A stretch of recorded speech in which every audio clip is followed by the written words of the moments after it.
Phil, you're a charmer. All right, so I don't keep everybody waiting. I might sort of kick off now that Yana's on board. Just confirming, Yana, are you unmuted? There we go. I'm unmuted now. Wonderful. All right.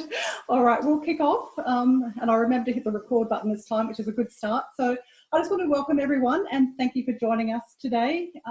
My name's Kerry Brox, for those that I haven't met before. I'm the CEO of the Institute for Learning and Performance. ILP basically is a leading industry body that basically supports learning and development professionals, whether you're internal or external, basically to help you achieve success, build your capability, and also to stay connected. And especially in times like now, it's a great opportunity to stay connected, and we're offering a little bit more support than we normally do. We've got our Tools to Survive and Thrive resources online, which is full of freebies. Our fortnightly sessions like today, just to help you, give you some tips and tools to help you through these times.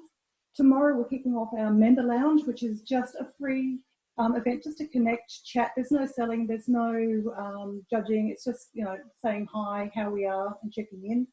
And then also more initiatives that are coming on the way. So I won't ruin the surprise, but we'll be announcing some more next week. So for now, I'm really looking forward to today's session with Yana. Had a quick chat with her yesterday and very excited. Yana Martens is a video coach. So she basically helps people build their personal brand via video. So today's going to be very interactive. She's got a few tips, but she wants to really field questions from you guys. So she'll be responding to as much questions as she can, and as I said, giving tips on equipment and how to look our best in front of the camera so that we present professionally and confidently as well.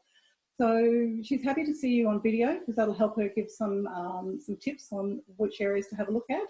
But if you're not talking, if you can just please mute for now. But I'm going to hand over to Yana. Thanks very much. Thank you so much for inviting me to run this webinar for you today. I'm so excited to see so many people. We have 3 pages of the gallery. So it will take me a while if I need to give everyone feedback. I'm not, usually I do try to understand also who's in the audience, but as we have so many people joining us, we decided to do a poll instead. Kerry, if you can do this poll about the video, that will help us to start the session. The first poll. Yep, I'll do it. Oh yeah, here this is there. Okay, perfect. Yeah.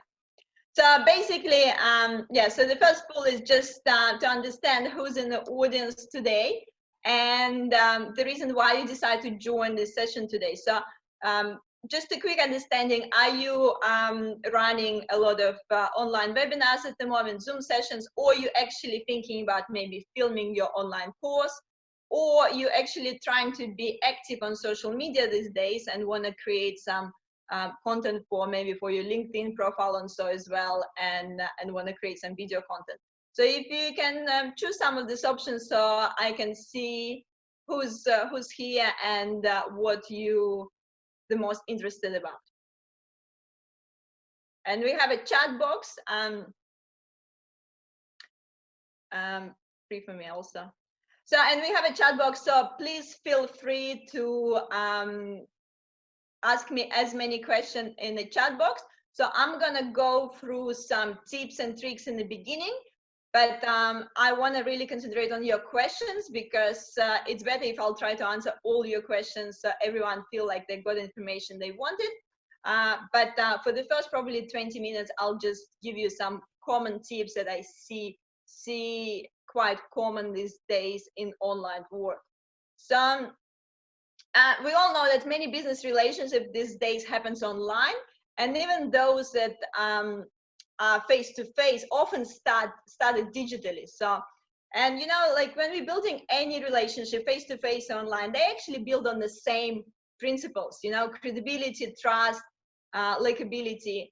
And the trick is to remember that we pretty much just need to transfer all these basic communication skills that we use in a face-to-face communication. We need to transfer it online, and the video is the most powerful communication tool to build this trust and engagement in the online world, and obviously attract the right clients and communicate with the clients.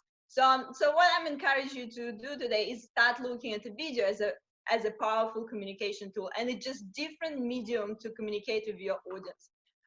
So we have a pool. I think majority of people fill the pool, and majority of you going to run online webinars and Zoom sessions, and a few of you thinking about filming online course and create video for social media. Okay, so we're obviously concentrating today on the webinars and Zoom sessions. So,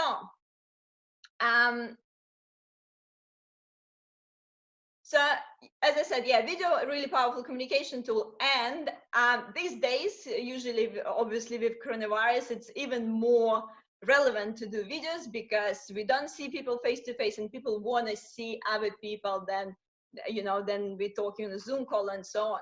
And obviously, after we pass this whole isolation thing, the video will be used even more common because it saves so much time. Yeah, so we don't need to travel to meet our clients. We don't need to travel to sessions. So video will be here to stay, no doubt about it.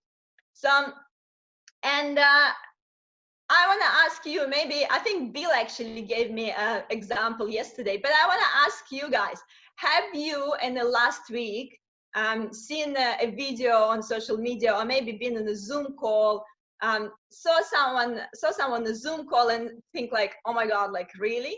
Like, do you really need to be in your pajamas with your cat? I think Bill gave me an example yesterday. Do you want to unmute yourself and give this example? Sure. I was just talking about how we often see these people that are often on TV who look magnificent in the way they present themselves, powerful and intelligent and everything else.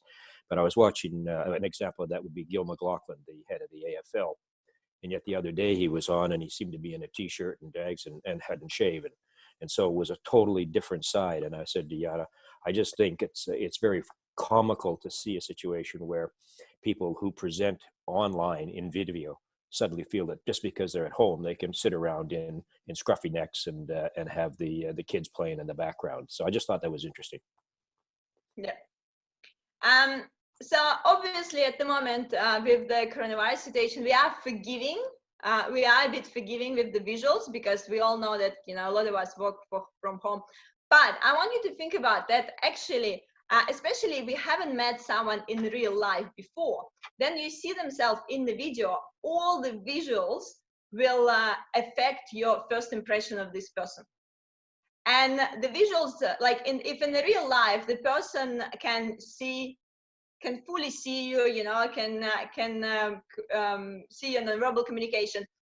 With the video, they only see what's in the frame, yeah? And when you really need to think how they perceive you, then they only see your face, maybe your hands, and what's behind you. And, you know, we all know, yes, don't judge book by its cover, but in majority cases, we still do, especially for the first impression. And what people see on the screen, that's this first impression of you. And that's what I want to talk about today, because we need to think firstly, how do you want to be perceived? And it really depends on your audience. Who are you actually talking with? Because different people will perceive you differently, and different people will pay attention to different things. Like Bill mentioned, he paid attention straight away that this guy hasn't shaved for a while. You know, maybe you will notice, some of you won't notice it, but people notice what they choose to notice and what's important for them. So that's why it's always important to think about who you're talking with in the video, who is your audience, and what would be important for them. And also, how do you want to make them feel when they're watching you on the screen as well? So because why the video is so powerful? Because obviously we have all these bonuses of nonverbal communication. If you show people a slide or you just write something, it's open for interpretation. You know, people can read it differently and can interpretation can be different, depends on the people, past experience, depends what emotional state they're on. But then they see you on the screen, you have all this power of nonverbal communication, of intonation, and so on. So people, you know, want to deal with people. I want to see people. So that's why I want to ask you a question. How do you, we have a second pool. I think Fitas can bring a second pool. So how do you feel in front of the camera? Here we go. And there's 3 options there. You love being in front of the camera, you hate being in front of the camera. It's okay. It's okay. Here you go, if you can put them.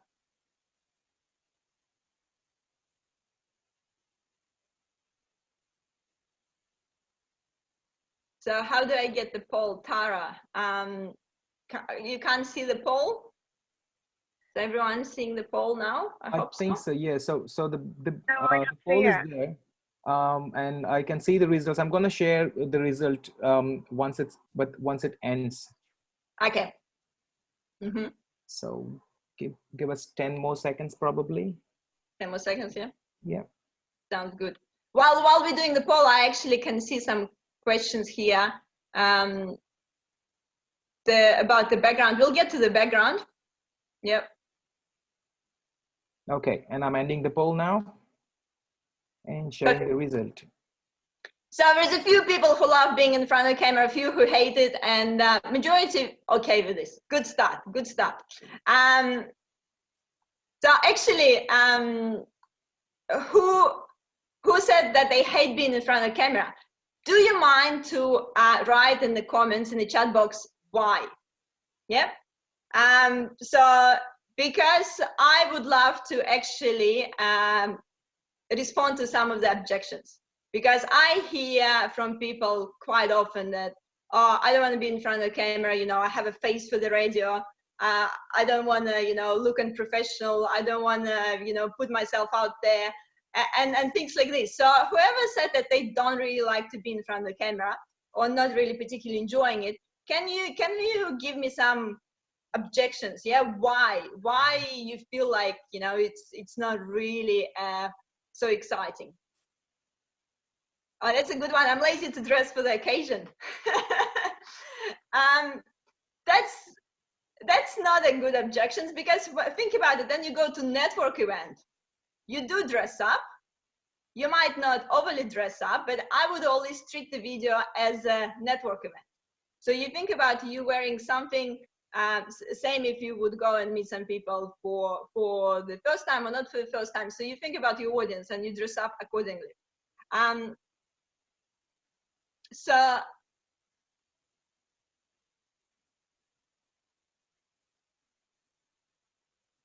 I feel like I don't look like myself. So that's a really good one. So I found that quite often people don't like watching themselves on video. Yep. And usually the reason for it, that we're just not used to it.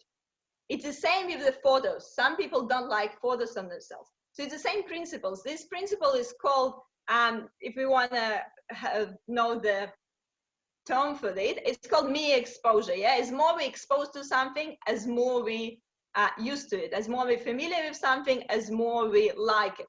So then we don't like watching ourselves in the video, or doesn't feel like it's you be watching yourself. It's because we're not used to it. So how many here love hearing your recorded voice? You know, then you heard your recorded voice for the first time. How did you feel? Did you feel like, oh, that's not me? Give me a thumbs up that you agree. You can do the thumbs up on the screen, or you can just do the reactions as well on the Zoom. Oh, here we go. You found some reactions. Yeah. So the first time you hear your recorded voice, you feel like, gee, I don't sound like this. That's not me. Yep.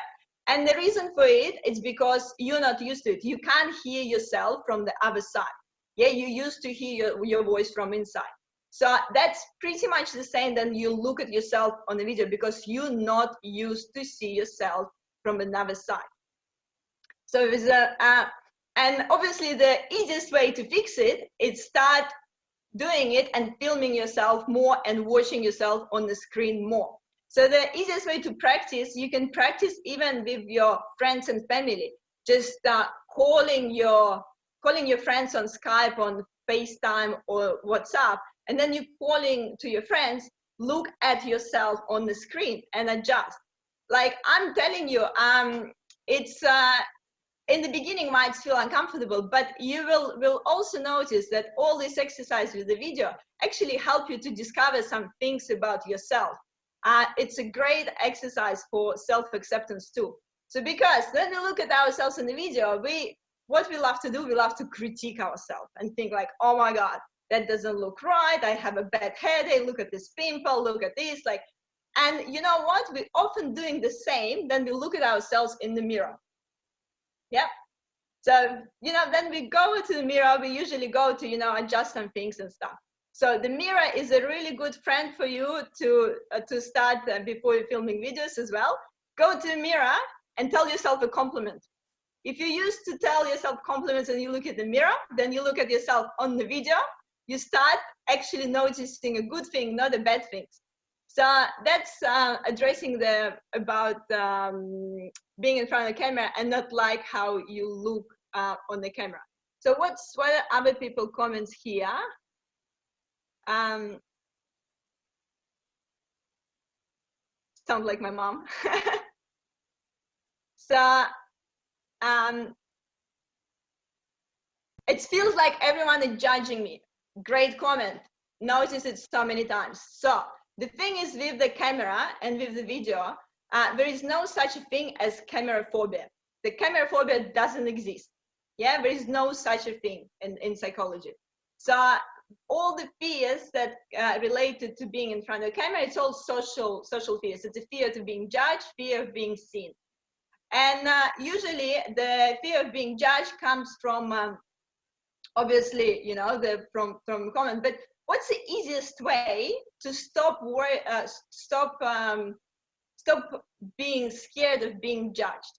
So I've noticed the easiest way to stop scared of being judged is stop judging others. Then we let other people to be themselves. It's getting so much easier to be ourselves as well. So think about it that way. Again, we're coming back to your audience and we're coming back who you're going to connect through the video. And remember that different people will notice different things. And usually what you worried about, you will notice on the video of other people. You know, if you thinking about bad hair day and think like, oh my God, like what's going with my hair? Then you're watching videos of other people. That's probably something you will notice as well and think like, oh, what's going on with, you know, this person's hair? It's same, you know, the perception vigilance. Oh, what's happened with my view? It's clicked to the map view. Anyway, so, you know,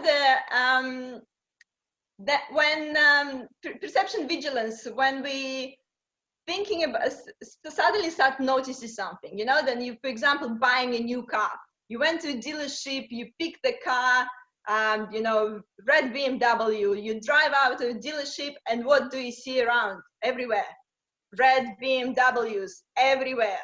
And that's not because suddenly everyone went and bought red BMW, it's because you start noticing it. Yeah. So stop worrying about being judged. It's about improving. Yes, your first video probably wouldn't be the most amazing one, but it all comes with practice. And as more you're doing, as more comfortable you're getting with it. So mirror on the wall. Okay, mirror minimize the angles, and video adds different and more angles.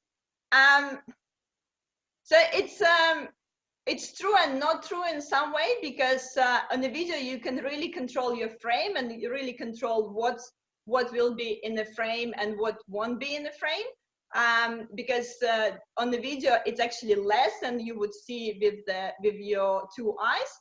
So it's actually easier to control what people would see, you know, and what you would see in the video. Oh, then Matthew on the speaker view. Okay, so any other objections? I guess I did point a few, the most common objections that might come to people's mind. So let me go to the tips now. Yep.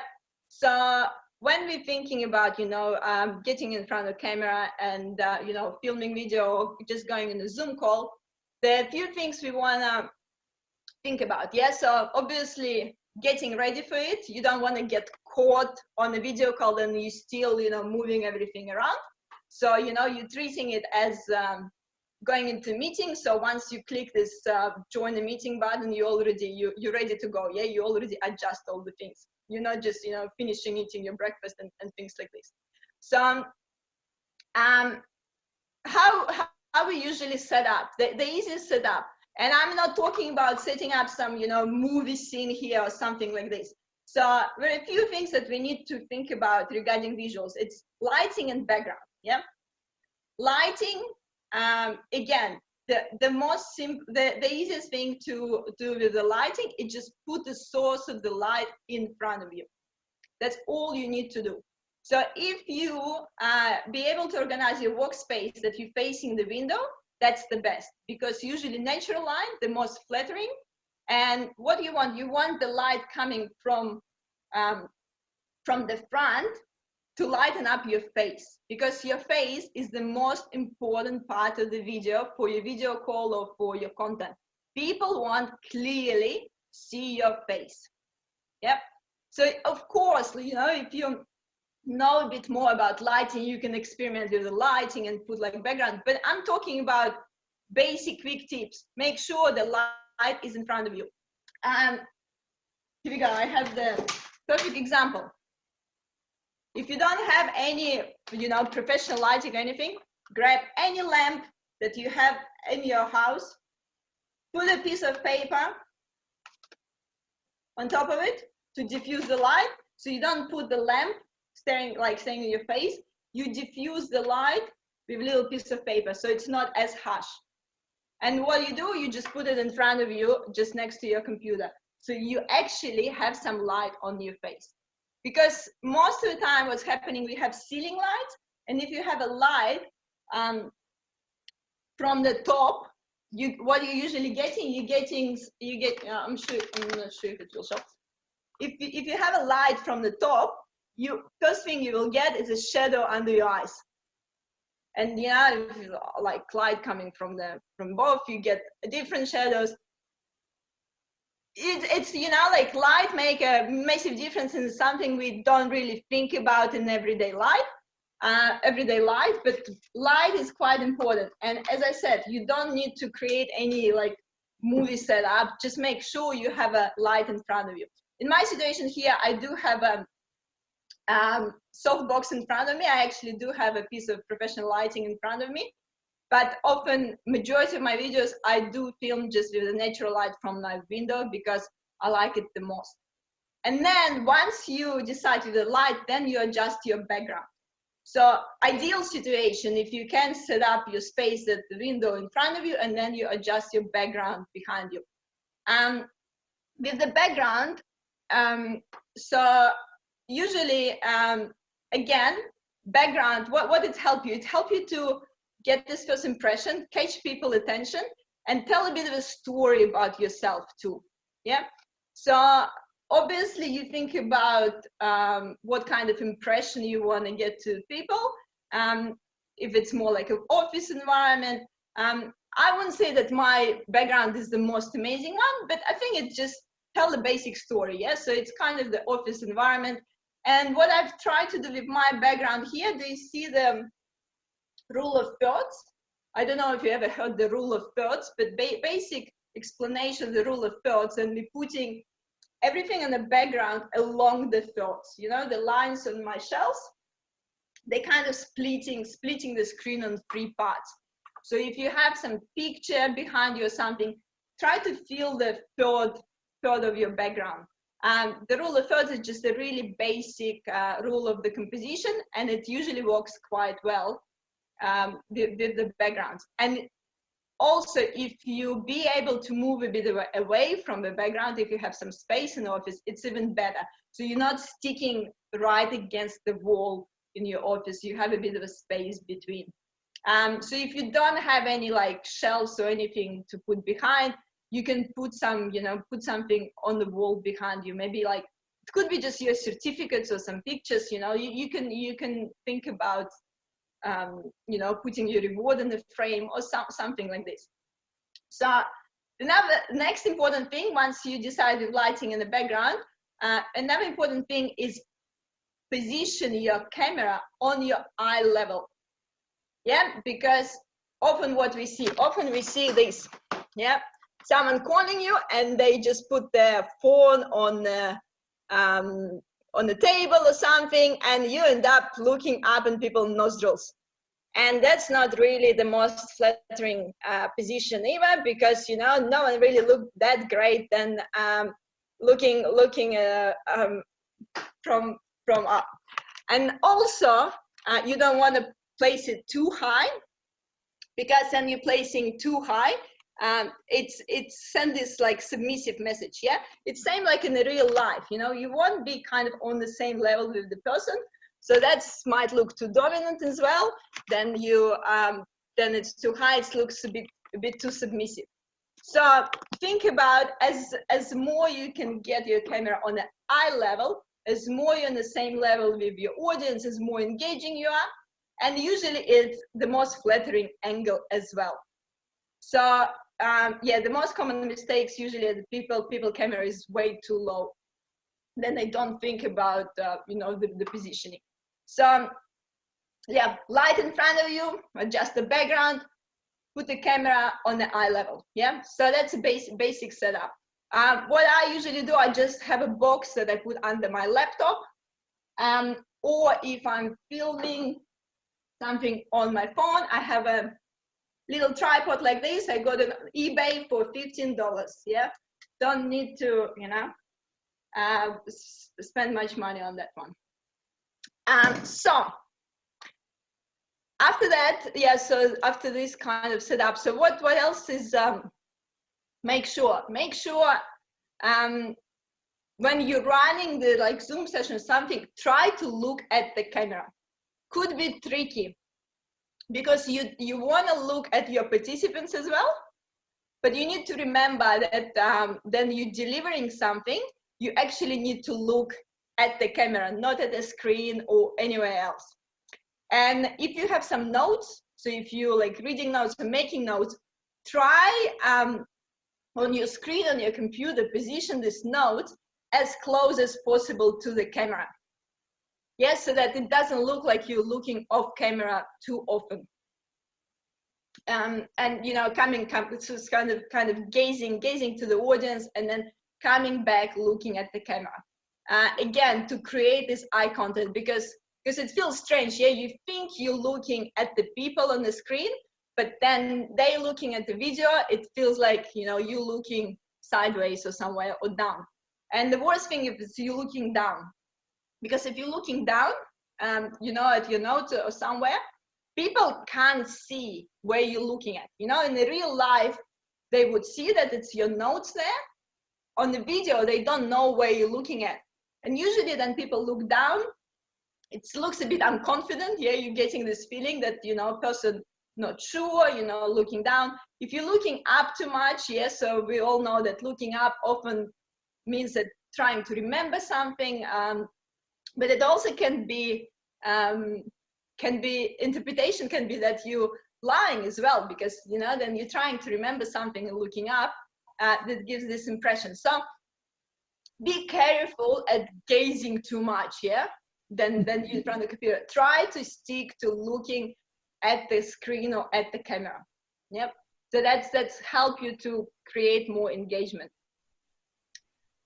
There's a question there. Are there any blue screen apps that can be used in filming on phone or computer? You mean like a green screen? Yeah.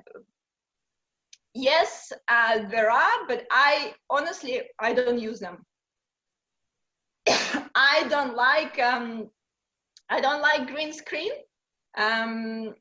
because it gives this a bit of the fake kind of feeling. It could be a good option, but the problem is, especially if you have blonde hair like me and a lot of hair, then the green screen gets all like mixed up, and it gets this funny look. So you will have a half of the background on your hair. So if yeah, I'm not a fan, honestly. I've seen some people doing it really well, but you need to put a bit more effort to make it look more realistic than just getting a fake background behind you. So personal choice, I prefer not to do it. I like that it's have a feeling of like real me and my real background. But yeah, could experiment with this one as well. Yeah, the Zoom one. Yeah, you can set up the Zoom one, but I just feel like, again, make a judgment. If Bill, nice background. Make a judgment, you know, what would you rather want? Would you rather, if your background is horrible, if like there's no chance you can get a good background, you know, your kids running on the background, I don't know, washing, hanging, like there's no option for the background, yes, put the fake background on. But let me tell you, in majority of cases, you can create a reasonable background with what you have at your home office. And the trick here as well, when you're looking for this background, look through your phone. Don't look with your two eyes. It's completely different than we're looking at the things with two eyes. We see too much. Look actually through your phone when you're trying to find a good background. Because if you're looking through your phone, then you can see some other angles. Because remember, then we look around with our two eyes, we have this stereo image. Then we look through the phone, then we look through the camera, it's became flat. So it will be a bit different, like distortion. So that's why looking for the backgrounds, look through your phone. So headphones or microphone. At the moment, I'm just talking without any microphone and without any headphones. If I'm doing some calls, interview calls or streaming, I do use just the normal headphones, because otherwise it echo, so you can hear another person on the recording. But in general, like if I'm filming something at home, it's pretty quiet. I don't use any headphones just because I don't like the look of them on the video. But usually the sound is definitely better through the headphones. I just simply use the headphones from my phone. Don't use any specific one, just the simple ones from the phone. They do a good job these days, so the quality is reasonable. How's Bill doing that? And Matthew, it's the background setting on the Zoom. You can play around later. Recommendation on camera, laptop or separate one. So with the camera, so at the moment I'm just simply on my webcam on my laptop. It's one that built in a laptop. It's not a high resolution, it's just really simple one. So if you're doing Zoom call, I think it's enough. Because if you're getting webcam or some high definition camera, it can slow down your Zoom. It can slow down your streaming. I would probably, for the Zoom calls, wouldn't connect any separate camera, just to risking slowing down the actual connection. When I filming the video, I film them all on my mobile phone. And to be honest, if you're filming videos for your social media, if you have any Samsung or iPhone model 7 and above, that's enough. Yeah, maybe if you have like a really like old one, the quality might be not as good. But everything that 7 and above will give you really good quality. I'm not gonna advertise the mobile phones here. I have a Samsung myself. I have a last one, S10 Plus, the best camera ever, because it also have this live focus, and it's gives you this what is called depth of field. It actually can blur your background, and you pretty much filming semi-professional video on your phone. It looks for the mobile screen, the quality looks amazing.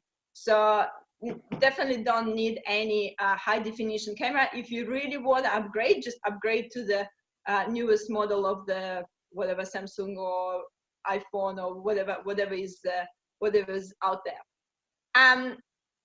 So where we laptop or camera, colors of clothes. Yes, colors of clothes. I would choose something. I would say usually it's something blue, purple, green, maybe some pink. Options need to be careful. So basically, the best colors for the camera, it's a bold, plain colors. As less patterns in your clothes, as better.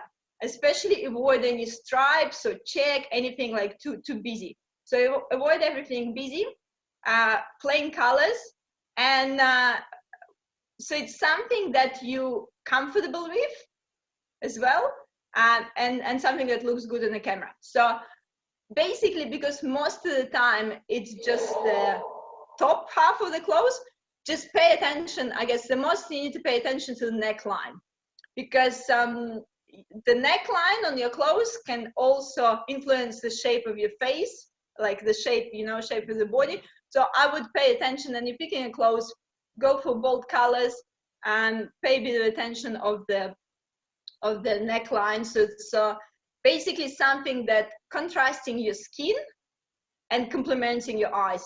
I would say that's the key, and also not clashing with your background. If you have a green background and you're wearing a green t-shirt, not a good choice. Yeah. So think about that. It's not only you, it's also the background. So you want to kind of, have a bit of a composition with the background as much as you can, especially like you don't want to blend with the background. Yeah. So that's the main thing. I usually would avoid whites and blacks.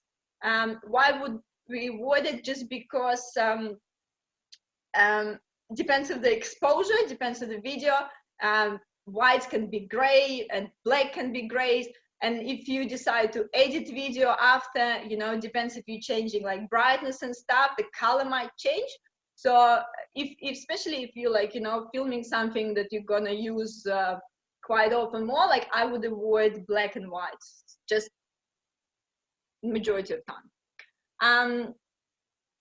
So what else? So we're talking, so you're trying to find this background on Zoom. Zoom features, AirPods from the iPhone. I don't use any AirPods, but they're pretty good too. My headphones, I don't have them with me here. My headphones, just the normal headphones that you plug into a computer. But the one for iPhone, I think the one for iPhone is actually better than the Samsung one. I did try the Samsung one. I think they have a bit of worse quality because they go into the ear, and one with the iPhone then like sticking down, and the microphone is better on those ones. So iPhone users, these little, they better than Samsung buds for sure. So blouse short with the tight stripes here. Yeah, so exactly right. The stripes that start jumping in the camera back and forth. Yeah. Someone need to go. I'll see you next time. Okay, teleprompters. I use a teleprompter on my phone sometimes. It's the one that I'm using called Big View. I'll put it in the comments. It will be easier to explain. It's spelled Big View. Here you go. So I don't know, I just pick it because someone recommended to me. They all really similar. I found this one is quite handy. So if you are the person who pretty good at reading the script from the phone, so I found the big view is really handy, and you can choose how quickly, how big is the font, how quickly you will receive the script, and things like this. So it's really good if you need to, you know, film on the go and you have your script. So on the laptops, I'm not sure if you can put it on a laptop. I actually never tried, to be honest, put the teleprompter on the laptop. What I've been doing, for example, if I'm filming someone with my client and I'm filming my client on the phone, I'm putting teleprompter on the iPad. And because iPad is bigger, so you can put put it further away and it's easier for them to read. So I've been using iPad as a teleprompter and, filming on the phone at the same time. So find that the option, the best one. So then your script is bigger font, and plus you're filming on the phone. You don't need to film in the same time on the phone and read from the phone.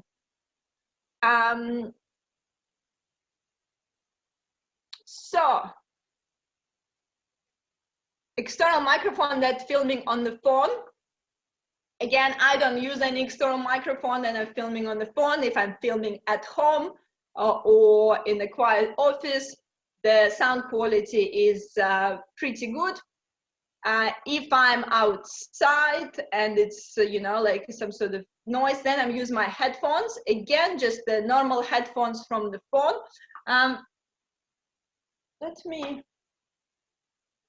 Where are they? So yeah, instead, like I do have a microphone, but I found that I use headphones more often than the microphone. It's just so much easier. Let me grab them. I'll show you actually.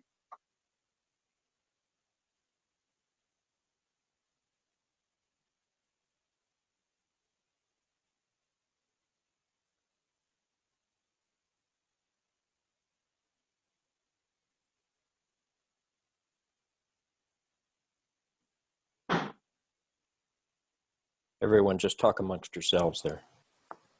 Yeah.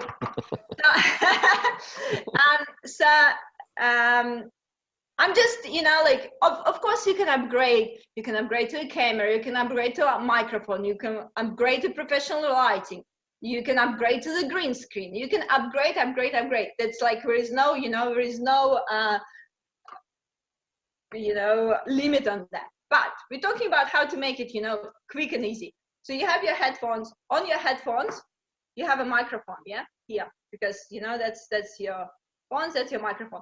All you do, I sometimes just take the pin from for the hair or something, and I just attach my headphones here, and this is my microphone. That's it.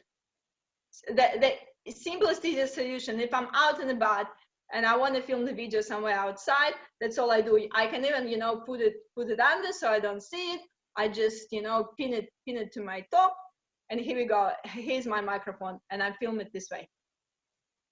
So the quickest solution. Of course, you can go like on the eBay and stuff and buy the actual microphone that click on. No one stop you doing it. There is plenty of options.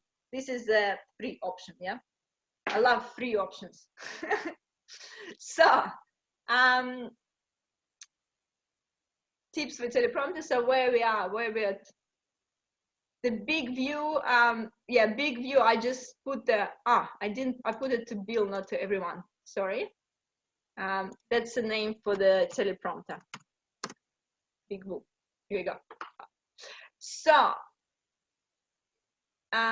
if filming on your phone, do you film a portrait or landscape? So that really depends which platform you're going to use. Yeah. So the format of a video needs to be optimized on where the video is going to. If I'm filming, so obviously if it's go to like Instagram, it's vertical. Facebook can be vertical, horizontal. I only work with LinkedIn mostly. The majority of videos I film only for LinkedIn. On LinkedIn at the moment, I love 4:3 format. I just enjoying it. That's just my personal choice. But on LinkedIn, you can do square as well. So it really depends. But for example, if you want to repurpose the same video, if you're going on YouTube, it needs to be 16 by 9. Yeah. So it needs to be horizontal. So it really depends how you optimize the video. It depends on the platform you're going to use it for. So if you're going to put it on your website, most likely you will be hosting it on your YouTube. If you're hosting it on YouTube, then you probably want to film horizontal, so it will be easier to embed it into your website. So yeah, so the landscape and vertical really depends of the purpose. Remember, each video have its own purpose, and different videos have different purposes.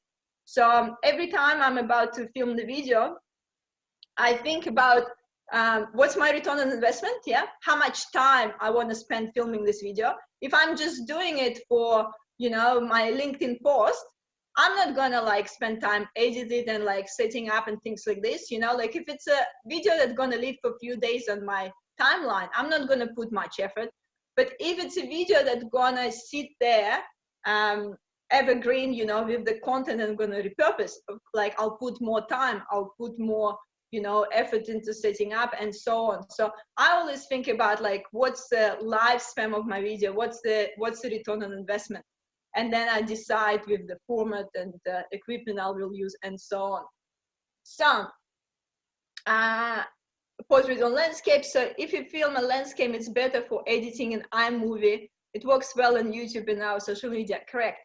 And yeah, so, and you can, so often what I do, I'll film landscape, but for example, then I crop it. If I decide to edit it, I can always crop it to square or to 4:3 later if I choose to. That's one of the options as well. Again, depends, like, you know, if I just want to film something and post it straight away, so what's the point to film it in one format and then change? So it depends again, like where this video going for and how quickly you need it. Any tips using multiply screens?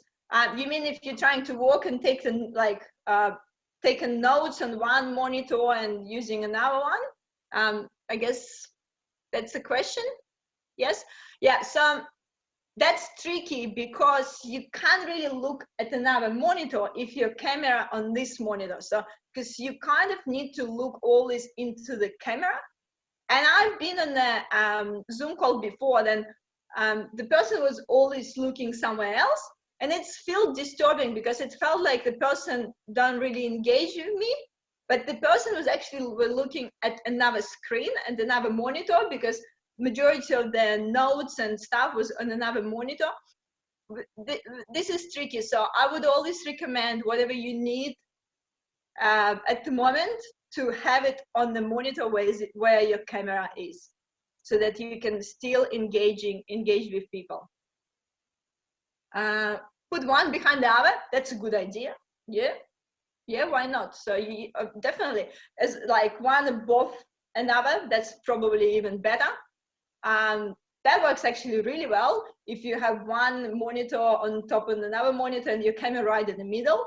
Then you can put your notes on one and engage with your viewers on another one. That could be a really good option because then you're not gazing to the side, you're gazing up and down, much better. So how to find good virtual background? Can't really tell you with the virtual background, guys, because I don't use them, I don't like them. So you just need to experiment with them. Experiment with them. You can create your own as well. I believe just upload the picture. Try to upload different pictures and try with different pictures.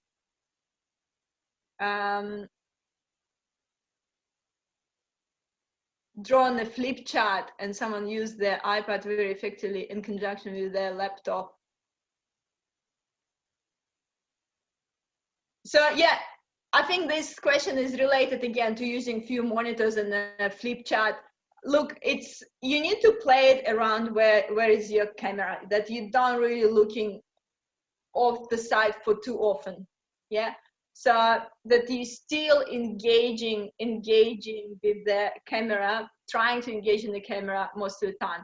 I don't really know what would be like the best setup for that, because I just usually have my notes on the screen on one side of the screen, and then I look at the viewers on another side, and that's the easiest setup. If you need to do a flip chart on something, yes, so you need to think about putting your iPad maybe high up, so again you don't really look completely away when you're trying to take your note. So Pixabay for virtual backgrounds. Yeah, actually, this you had this presentation, stunning slides, and he recommended this website Pixabay, and there's a few free pictures there that you can try to use as a virtual background. Good point, Matthew.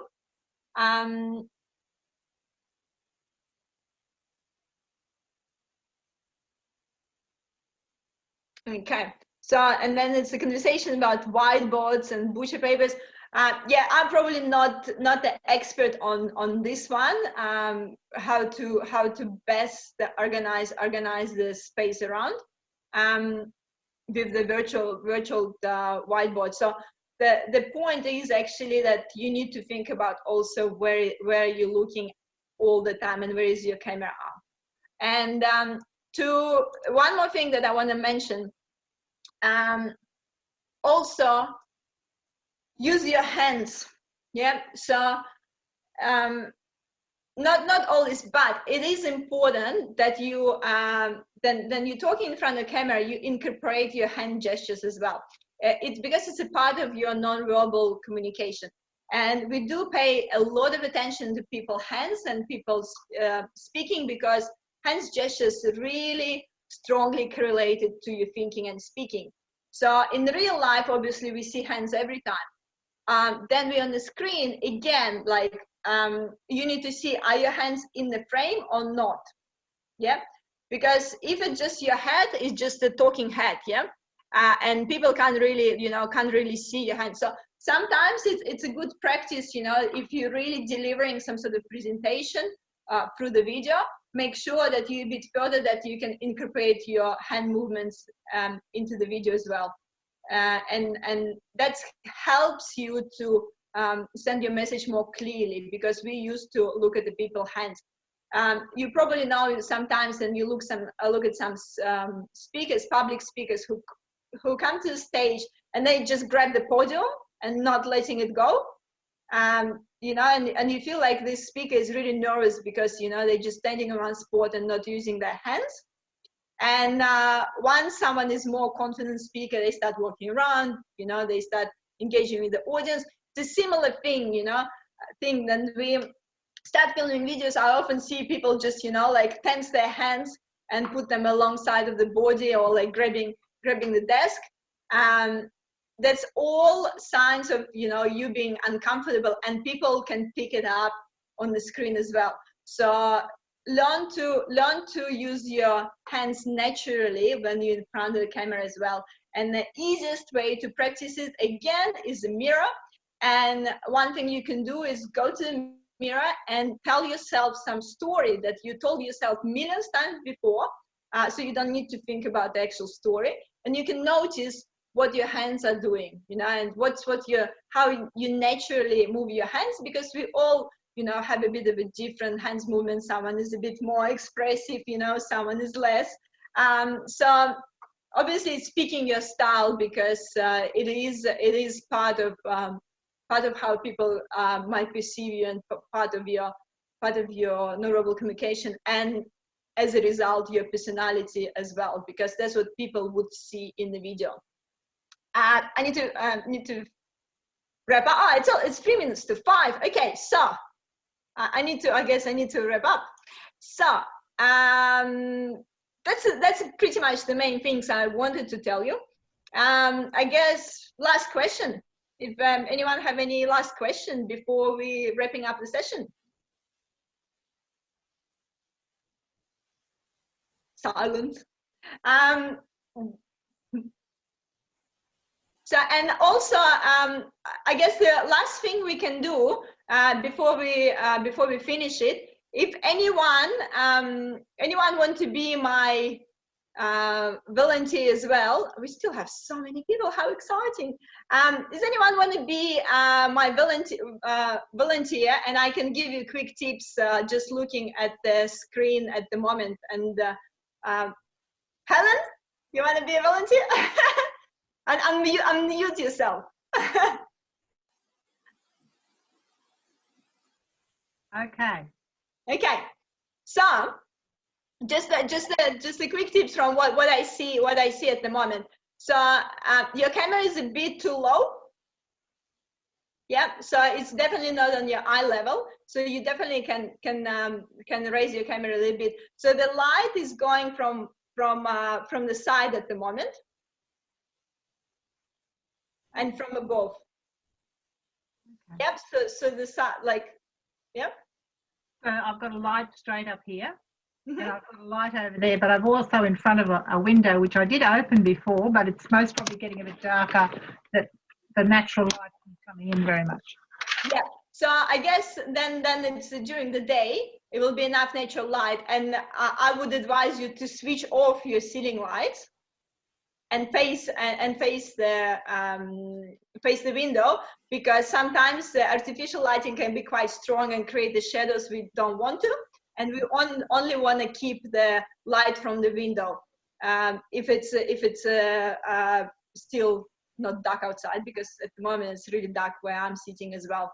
So yeah, I usually trying to switch off all the ceiling lights just in case not to get some random shadows. Yours doesn't look that strong, so you're still getting the light on the face. But yeah, so try to be careful with ceiling lights. And background, you have quite a plain background. I like this piece of, a bit of a color on the side. Well, in actual fact, right behind it is a lot of books, and so it's actually one of those. It's a screen, a projector screen, and I've just put it there because I've got so much behind there that I don't really want people to see. Yeah. So with these kind of plain backgrounds, it's a better option than having a mess behind you, obviously. Yeah. But is it too plain and not personal enough? Is what I was thinking. Yeah. But then the downside is it's not personal enough. Yeah. So again, like trying to find this balance where it might tell you a little bit more, tell a bit about your personality, but not being too messy. Okay. But overall, so the one thing I can notice straight away is just that you need to raise your camera. That will make the difference. And am I big enough in the screen? So I noticed that you seem to be quite a lot further forward than I am, and so are some others. So I'm sitting back in my chair. Am I too far away from the camera? So again, it's really it's a little bit about the body position as well. So just everyone really be careful not ever do something like that, yeah? Because if we're leaning back, our hands is bigger than our face and so on, and it doesn't look flattering. So I usually advise to lean tiny bit forward into the camera. And also then you're leaning a bit more towards the camera. If you lean, it might feel a bit awkward, but you probably don't do it for the long Zoom calls. But if you need to film a quick video, you kind of leaning a bit forward and you bring your face forward. So it's prolonged your neck, and also you get rid of all the triple chins or anything like this. So never try to stay in front of the camera like straight like this. It's always about the little lean forward to the camera. It works really good in the photos as well. Never stay straight for the photos. Always lean a little bit forward when someone take a picture of you. So that's actually help you, the position your body nicer. So, but if you need to do it for a long time, yeah, if it's a 1 hour Zoom call, obviously you're not gonna, keep leaning forward the whole Zoom call. But for the quick video, definitely. Yeah, it's simple things like keeping the posture straight, yeah. So it does make a difference, you don't wanna sit and lean to the desk and things like this. Yeah, it's a simple things like trying to keep your posture straight, because people obviously can see your shoulders, and trying not to move too much side by side. That could be really disturbing. People do it if they standing sometimes, you know, they start like putting weight from one side to another. So yes, it's being mindful that trying to eliminate unnecessary movements, because they are noticeable in front of camera. Thank you. Thanks, Yana. Thank you. All right. Thank you so much. Very, very practical tips and lots of valuable sort of pointers for everybody, lots to remember. And everybody, thank you for your questions, and all very interesting. There will be a recording available. So we'll make that available for everybody tomorrow. We'll send that out. I'm going to hand over to Bill now. He's going to let you know what's coming up next with our online session. Thanks, Bill. Thanks, Gary, and thanks, Yana. Can I just get everyone to go into their gallery view, please? Gallery view. And down in the bottom there, reactions. Can we just give a big round of applause there for Yana with our little clapping and clapping and clapping and thumbs up. Fantastic. All right. I really wanted Yana to be one of our first speakers. For those who don't know me, I'm working a fair bit with Carrie at the moment to launch a number of new things with ILP, and we're really working on some exciting stuff which we'll fill you in on. I'm also the national regional advocate, so I have a team of people. Many of them are on this call as well, and what we're trying to do is find ways of making things interactive for members in different ways, and we'll continue to do that. So you'll see a little bit from me every now and again. But I also wanted Yana on this talk because she was a regular at all of our Melbourne meetups, and at the end of every one, she would do a quick little 30-second video, which she would post straight up to LinkedIn to help promote us and the speakers that we had and things like that. So Yana, thank you very much for coming along and showing us things. And a lot of times, a lot of the things we had today were questions about Zoom. When I spoke to Yana yesterday, I said, focus on the personality stuff, the things that make us look good. And she certainly did that. And I'm one person that doesn't have to worry about bad hair days. That's one of the key elements that I have anyway. The other thing is we're doing these meetups every 2 weeks. Next fortnight from now, we're going to have Leila Saba, one of our advocates over in Perth, and she's going to be talking about creating empathy online, which fits in nicely with what we've been talking here. And she's going to break down hints and tips and field questions and things like that. So it sounds like a session, not unlike the one we had today, but something that's going to create that empathy thing that's going to build up for us, which I think is so important in all of this stuff. So come along to that. If we don't have the event loaded up just yet, that's all right. We will have it in a link. We'll send you a link when we send you the recording tomorrow. But definitely come along to that and tell your friends. And I think that's pretty much it. So let's just everybody, another thumbs up for everybody around the room and say thank you to, you can do it anyway, or we can do it this way. Let's do it this way. Hey. Great. All right. And I just appreciate if everyone connect with me on LinkedIn, because that's the platform that I'm using the most. And if you have any questions, just find me on LinkedIn, Yana Martens. And I do like live streams every day. So let's connect. Yes, that's the other thing I wanted to mention is we do have, we've created a members lounge, which is also up on the website. And tomorrow, I think it's at 10:30.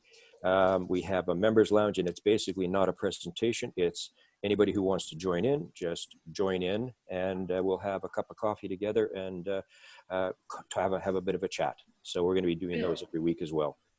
Bill, what is the members lounge? Is that on LinkedIn? What's it called? No, it'll be on Zoom. And so if you go to events on the ILP webpage, which is now apilp.org, and go under events, and it's a members lounge, and it's basically just a link that you can come in and zoom in, and we'll basically be doing exactly what we're doing here, having a conversation and sharing thoughts and ideas.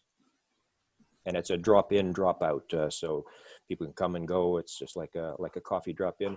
Next week we're going to have a drink session, so it's we're going to try different times to see how we do it. One of the things we found from our surveys is that members want to stay connected as much as they can, even in these difficult times. So we're going to try to put that together. Since I'm still talking, one last thing, go to our the ILP page, go to the resources, and there is under resources a whole range of tools to thrive and survive. This is a whole collection of things that people have done for us that are free. They'll show you a whole raft of different things that you might want to learn about. So again, that's part of what ILPs try to do these days. Thanks, Bill. Thanks, everybody, again. Thanks, Yana. Stay safe, and I look forward to catching up with everybody shortly. Take care. Bye. Fantastic. Bye-bye. Thank you very much. Bye.